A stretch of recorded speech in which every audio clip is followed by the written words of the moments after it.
Hello everyone, welcome to Prakriti classes. I hope you are doing well. तो friends, आज की इस क्लास में हम थॉर्नडाइक के सिद्धांत के बारे में पढ़ेंगे, जो कि आपके एग्ज़ाम के पॉइंट ऑफ व्यू से बहुत ही इम्पॉर्टेंट थ्योरी होने वाली है। थॉर्नडाइक हो गए, पावलोव, स्किनर, इन सभी से आपके एग्ज़ाम में क्वेश्चंस हमेशा पूछे जाते हैं। तो एक एक करके हम सभी जितने भी मनोवैज्ञानिक हैं उन सभी के सिद्धांतों को एक एक करके पढ़ते हुए चलेंगे। तो आज हम पढ़ेंगे थॉर्नडाइक का सिद्धांत। ये जो है आपका शिक्षक, सहायक शिक्षक, व्याख्याता और सीजी टेट सभी के लिए इम्पॉर्टेंट है। तो जो भी नए हों वो हमारे चैनल को सब्सक्राइब कर लीजिए, क्योंकि यहाँ आपको बिल्कुल फ्री क्लासेस प्रोवाइड की जा रही हैं। और ज़्यादा से ज़्यादा आप इसे शेयर कीजिए ताकि सभी को फ्री क्लासेस मिल सकें। पहले हम इसकी थ्योरी पढ़ेंगे, उसके बाद इससे जो रिलेटेड एमसीक्यूज़ हैं उसे भी इसी क्लास में सॉल्व करते हुए चलेंगे। इससे पहले हमने एसएसटी, हिंदी, कंप्यूटर, सीडीपी, इन सभी की और भी क्लासेस ली हैं। तो जिन्होंने भी वो सभी क्लासेस नहीं देखी वो जाकर देख सकते हैं, सभी की प्लेलिस्ट बनी हुई है। और आप हमारे टेलीग्राम चैनल को भी ज्वाइन कर सकते हैं। टेलीग्राम चैनल का लिंक आपको डिस्क्रिप्शन में मिल जाएगा। ये हमारा टेलीग्राम चैनल है। और आप वीडियो को लाइक, कमेंट एंड शेयर करते हुए चलेंगे, और जो भी नए हों वो हमारे चैनल को सब्सक्राइब कर लेंगे। तो चलिए आज की क्लास हम स्टार्ट करते हैं। जो आपके थॉर्नडाइक थे वो एक अमेरिका के मनोवैज्ञानिक थे, जिन्हें शिक्षा, मनोविज्ञान और व्यवहारवाद के क्षेत्र में उनके अद्वितीय काम के लिए प्रसिद्ध माना जाता है। जो इनकी थ्योरी थी, इन्होंने अनेक प्रकार की थ्योरी दी है, तो उनमें से ही एक है शिक्षा, मनोविज्ञान और जो व्यवहारवाद का क्षेत्र है उनमें उनके अद्वितीय काम के लिए इन्हें प्रसिद्ध माना जाता है। और जो इनका जन्म है, इनका जन्म आप याद रखेंगे 31 अगस्त 1874 में मासाचुसेट्स के विलियम्सबर्ग में हुआ था। इनका जन्म 31 अगस्त 1874 में हुआ था। थॉर्नडाइक ने मानव सीखने, पशु व्यवहार, बुद्धिमत्ता की मनोविज्ञान में समझ लाने में महत्वपूर्ण योगदान दिया। जो थॉर्नडाइक थे उन्होंने मानव सीखने, जो ह्यूमन लर्निंग है, और पशु व्यवहार, बुद्धिमत्ता, इन सभी में अपना एक महत्वपूर्ण योगदान दिया है। अब इनके कुछ अनेक सिद्धांत इनके द्वारा दिए गए हैं, उन्हें हम एक एक करके देखेंगे। तो सबसे पहला सिद्धांत इन्होंने दिया था शिक्षा मनोविज्ञान का सिद्धांत। सबसे पहला इनका सिद्धांत था शिक्षा मनोविज्ञान का सिद्धांत। फिर इन्होंने प्रयास एवं त्रुटि का सिद्धांत दिया। फिर इन्होंने प्रयत्न एवं भूल का सिद्धांत दिया। संयोजनवाद का सिद्धांत भी इनके ही द्वारा दिया गया है। उद्दीपन अनुक्रिया मतलब कि SR theory, stimulus and response theory, इसी को कहा जाता है। इसे हम एसआर थ्योरी के नाम से भी जानते हैं। फिर नेक्स्ट है इनका सिद्धांत अधिगम का बंध सिद्धांत। उसके बाद आता है इनका अगला सिद्धांत संबंधवाद का सिद्धांत, प्रशिक्षण अंतरण का सर्वसम अवयव सिद्धांत और बहुखंड बुद्धि का सिद्धांत। तो ये सभी जो 9 प्रकार के सिद्धांत हैं, ये आपके थॉर्नडाइक द्वारा दिए गए कुछ इम्पॉर्टेंट सिद्धांत हैं। तो इन सभी सिद्धांतों के नाम आप याद रखेंगे, क्योंकि किसकी कौन सी थ्योरी है ये आपके एग्ज़ाम में डायरेक्ट क्वेश्चन पूछा जाता है। तो ये सभी नाम आप अच्छे से याद रखेंगे। अब जो थॉर्नडाइक ने थ्योरी दी है उसमें से एक उनका महत्वपूर्ण सिद्धांत है, इसी के बारे में आज की इस क्लास में हम पढ़ेंगे। तो इनका जो सबसे इम्पॉर्टेंट सिद्धांत था उनमें से जो एक सिद्धांत है त्रुटि एवं प्रयास का सिद्धांत, जिसे हम ट्रायल एंड एरर थ्योरी भी कहते हैं। इसी के अंतर्गत हम इन सभी चीज़ों को आज पढ़ेंगे। तो थॉर्नडाइक ने प्रयास एवं त्रुटि का सिद्धांत दिया। वे सोचते थे कि अगर किसी को उत्तेजना मतलब कि स्टिमुलस बढ़ा दे तो वो प्रतिक्रिया मतलब कि अनुक्रिया, रिस्पॉन्स करेगा, और वो जब बार बार अनुक्रिया को दोहराएगा तो वो कुछ ना कुछ सीखेगा। इसे ही हम एसआर थ्योरी के नाम से भी जानते हैं, और इसे ही ट्रायल एंड एरर मतलब कि त्रुटि एवं प्रयास का सिद्धांत भी कहते हैं। मतलब कि इसमें ये जो थॉर्नडाइक है वो ये समझाने की कोशिश कर रहे हैं कि अगर किसी की उत्तेजना बढ़ा दें तो वो उसके प्रति अनुक्रिया करेगा, और वो जब बार बार इसी अनुक्रिया को दोहराएगा तो वो कुछ ना कुछ सीखेगा। उन्होंने जो भूखी बिल्ली थी उसके ऊपर अपना ये प्रयोग किया था। तो जो प्रयोग था उसे आप देखेंगे कि थॉर्नडाइक ने एक पिंजरे में उस भूखी बिल्ली को बंद कर दिया था। एक पिंजरा लिया उन्होंने और जो भूखी बिल्ली थी उसे उसमें बंद कर दिया, और बाहर एक मरी हुई मछली रख दी।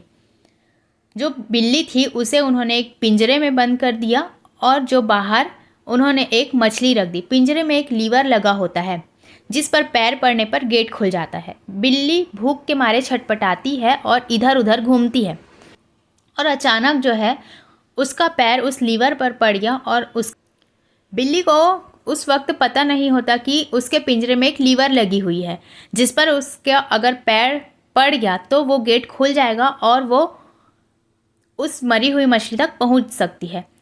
जब वो इधर उधर भूख के मारे छटपटाती हुई घूमने लगी तो अचानक उसका पैर उस लीवर पर पड़ गया और गेट खुल गया और बिल्ली अपने लक्ष्य मतलब कि मृत मछली तक पहुंच गई। तो यही उनके सिद्धांत में कहा गया है कि ये सिद्धांत ये बताता है कि जब हम प्रयास करेंगे तो त्रुटियां होंगी, लेकिन अंत में हम अपने लक्ष्य तक पहुंच जाएंगे, यानी सीख जाएंगे। यही उनके सिद्धांत के द्वारा बताया गया है। जो बिल्ली थी वो बार बार प्रयास करती रही, पिंजरे का गेट था वो गेट खुल गया, तो जो बिल्ली है वो मृत मछली तक पहुंच गई, मतलब कि अपने लक्ष्य तक पहुंच गई। तो यही से इनके सिद्धांत में कहा गया है कि जितनी बार हम त्रुटियां करेंगे, किसी प्रयास को करने के लिए हमसे जितनी त्रुटियां होंगी वो अंत में हमारे लक्ष्य तक पहुंचने में वही हमें मदद करेगी। तो यही इनके सिद्धांत में कहा गया है और इनसे ही क्वेश्चन पूछे जाते हैं। कभी कभी आपके एग्जाम में पूछ लिया जाएगा कि थॉर्नडाइक ने किस जानवर पर अपना प्रयोग किया था, तो आपको पता होना चाहिए कि उन्होंने बिल्ली पर अपना प्रयोग किया था और जो इनके सिद्धांत का नाम था त्रुटि और प्रयास का सिद्धांत था। इस प्रकार से आप इसे याद रखेंगे। अब जो थॉर्नडाइक ने नियम दिए थे उससे भी आपके एग्जाम में क्वेश्चंस पूछे जाते हैं। इन्होंने 2 प्रकार के नियम दिए थे। पहला था मुख्य नियम और गौण नियम, मतलब कि प्राइमरी नियम और सेकेंडरी नियम। तो प्राइमरी नियम के अंतर्गत मतलब कि मुख्य नियम के अंतर्गत उन्होंने 3 नियम को बताया था और जो गौण नियम थे उनके अंतर्गत उन्होंने 5 नियम को बताए थे। तो सबसे पहले हम प्राइमरी नियम को पढ़ेंगे। उसमें लिखा गया है कि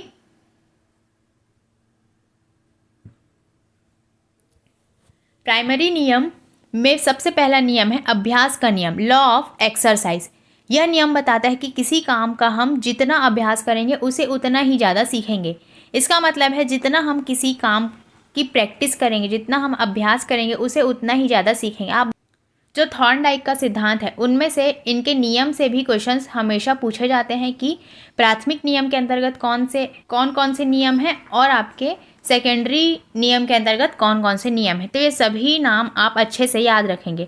नेक्स्ट नियम है इनका तत्परता का नियम, लॉ ऑफ रेडीनेस। ये नियम बताता है कि किसी काम को करने के लिए हम जितने तत्पर होते हैं उतना ही उसे जल्दी से सीखेंगे।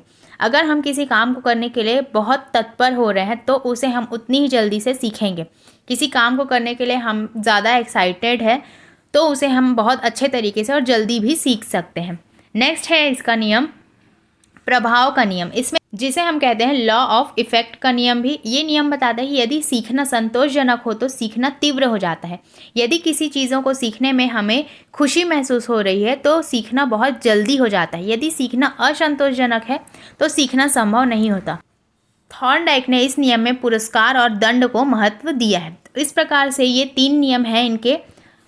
जो इनके प्राइमरी नियम है उसके अंतर्गत अभ्यास का नियम, तत्परता का नियम और प्रभाव का नियम आएगा। अब नेक्स्ट हम देखेंगे इनकी जो सेकेंडरी नियम है, मतलब कि गौण नियम के अंतर्गत 5 प्रकार के नियम इन्होंने बताए थे। तो सबसे पहला नियम इसके अंतर्गत लिखा गया है बहु प्रतिक्रिया का नियम, मतलब कि लॉ ऑफ मल्टीपल रिस्पॉन्स। इस नियम के अनुसार हम नया कार्य सीखते समय अनेक प्रतिक्रियाएं एवं प्रयास करते हैं तथा उसके बाद उस कार्य को करने की सही विधि मालूम हो जाती है। जैसे कि वो जो बिल्ली थी जो पिंजरे में बंद थी वो अनेक प्रकार की प्रयास कर रही थी, अनेक प्रकार की प्रतिक्रिया कर रही और बाद में उसे उस कार्य की सही विधि मालूम हो गई कि लीवर पर उसने पैर रखा, पिंजरे का गेट खुल गया तो वो मरी हुई मछली तक पहुंच सकी। इस प्रकार से हम नए कार्य सीखते समय बहुत से प्रयास करते हैं और उस कार्य को करने की हमें सही विधि मालूम हो जाती है। नेक्स्ट है इसमें आंशिक क्रिया का नियम, लॉ ऑफ पार्शियल एक्शन। इस नियम के अनुसार हम अपने पूरे कार्य को छोटे छोटे भागों में विभाजित करके करें तो ये अधिक शीघ्र और सरल हो जाता है। अगर हम किसी कार्य को कर रहे हैं और इसे छोटे छोटे हिस्सों में बांट कर करेंगे तो वो काम जल्दी और बहुत आसानी से हो जाता है। इस प्रकार से इसमें आंशिक क्रिया का नियम में यही लिखा गया है। नेक्स्ट है हमारा आत्मीकरण का नियम, लॉ ऑफ असिमिलेशन। इसके अंतर्गत लिखा है कि इस नियम के अनुसार हम नए ज्ञान को पूर्व ज्ञान के साथ जोड़कर इसे स्थायी बना लेते हैं। इसमें अधिगम अधिक सुगम और सरल हो जाता है। जो आत्मीकरण का नियम है, इस नियम के अनुसार हम जो है हमारे मस्तिष्क में कोई पुराना ज्ञान है उसे हम नए ज्ञान के साथ जोड़कर अगर उसे स्थायी बना ले तो ये अधिगम को और भी सुगम और सरल बना देता है। नेक्स्ट है हमारा इनका अगला नियम है मनोवृत्ति अभिवृत्ति का नियम। इसे हम लॉ ऑफ डिस्पोजिशन के नाम से भी जानते हैं। ये नियम हमें ये बताता है कि किसी भी काम को करने के लिए जितनी हमारी पॉजिटिव अभिवृत्ति होगी उतना ही हम उस काम को सीखेंगे, और अभिवृत्ति कम हुई तो उस काम को हम कम सीखेंगे। मतलब कि इसमें कहा गया है कि जो हमारा एटीट्यूड होगा वो हम हमेशा पॉजिटिव होगा तो हम उस काम को ज़्यादा अच्छे तरीके से सीखेंगे। अगर उसमें अभिवृत्ति कम हुई तो हम उस काम को कम सीखेंगे। यही इसमें लिखा गया है। नेक्स्ट है इनका जो लास्ट नियम है, जो सेकेंडरी नियम के अंतर्गत जो लास्ट नियम है इनका, उसका नाम है साहचर्य क्रिया का नियम, जिसे हम लॉ ऑफ एसोसिएटेड शिफ्टिंग के नाम से भी जानते हैं। इसमें लिखा गया है कि इस नियम का अभिप्राय है कि पहले की गई क्रिया को अन्य परिस्थिति में भी उसी प्रकार करना। जो हम पहले से कुछ क्रिया कर रहे हैं उसे अन्य परिस्थिति, मतलब कि कोई अलग सिचुएशन आ गई है, उसमें भी उसी प्रकार से हम उस कार्य को कर रहे हैं तो वो साहचर्य क्रिया का नियम कहलाएगी। तो इस प्रकार से हमने देखा कि इन्होंने दो प्रकार के नियम बताए हैं, जिसमें से इनका पहला नियम है प्राइमरी नियम और दूसरा है इनका सेकेंडरी नियम। तो इसके अंतर्गत इन्होंने प्राइमरी के अंतर्गत 3 नियम बताए हैं और सेकेंडरी के अंतर्गत मतलब कि जो इनके गौण नियम है उसमें इन्होंने 5 नियम बताए हैं। तो इस प्रकार से आप सभी नियमों को याद रखेंगे। अब इनके सिद्धांत में कुछ एरर्स भी बताए थे। बच्चों के एरर उनके सीखने के प्रोसेस का एक पार्ट है।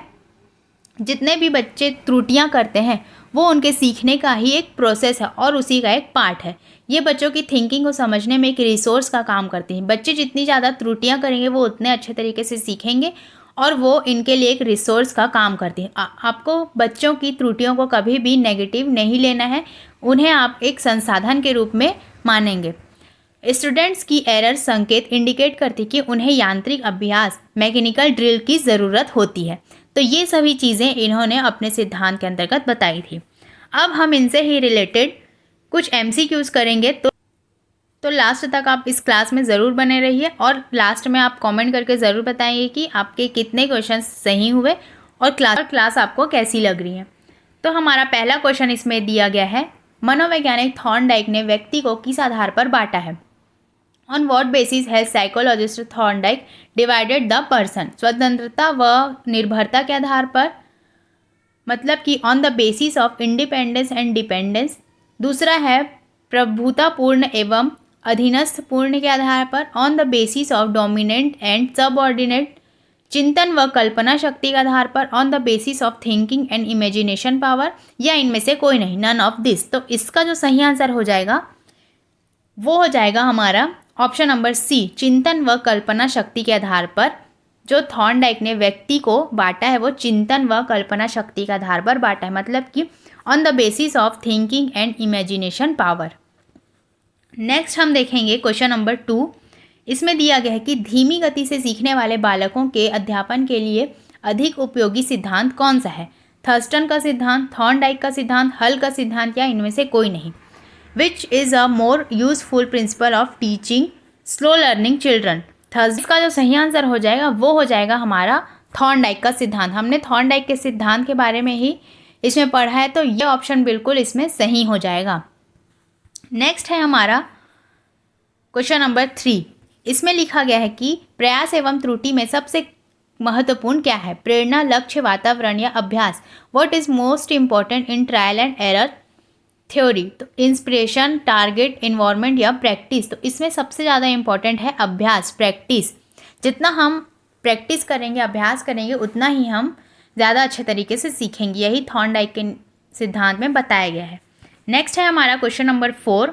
इसमें लिखा गया है कि अभ्यास का नियम, तत्परता का नियम, प्रभावता का नियम, एक प्रतिक्रिया का नियम, निम्न में से कौन से सीखने का नियम नहीं है?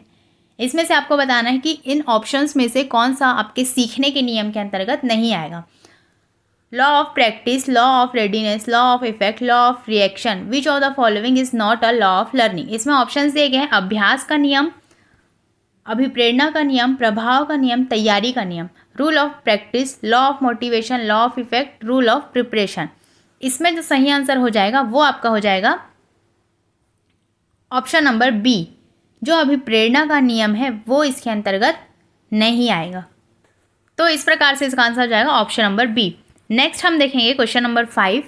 आप घोड़े को पानी तक ले जा सकते हैं पर उसे पानी पीने पर मजबूर नहीं कर सकते। ये कहावत है, ये किसका उदाहरण है? सीखने की बुद्धि का, सीखने में रुचि का, सीखने के प्रति सजगता का, या सीखने के प्रभाव का। You can lead a horse to water but you can not force it to drink. This saying is an example. Intelligence to learn, interested in learning, awareness towards learning, या फिर इफेक्ट ऑफ लर्निंग। इसका जो सही answer हो जाएगा वो हो जाएगा सीखने के प्रति सजगता का, अवेयरनेस टूवर्ड्स लर्निंग। ये इसमें बिल्कुल सही हो जाएगा। नेक्स्ट हम देखेंगे क्वेश्चन नंबर 6। इसमें लिखा गया है कि किसी क्रिया को बार बार दोहराने से उसका संबंध हो जाता है। ये कथन थॉर्नडाइक के किस नियम से संबंधित है? तत्परता का नियम, बहुप्रतिक्रिया का नियम, प्रभाव का नियम, या फिर अभ्यास का नियम। By repeating an action again and again it becomes related. The above statement is related to which law of Thorndike? Law of promptness, law of multiple reactions, law of effect, या रूल ऑफ प्रैक्टिस।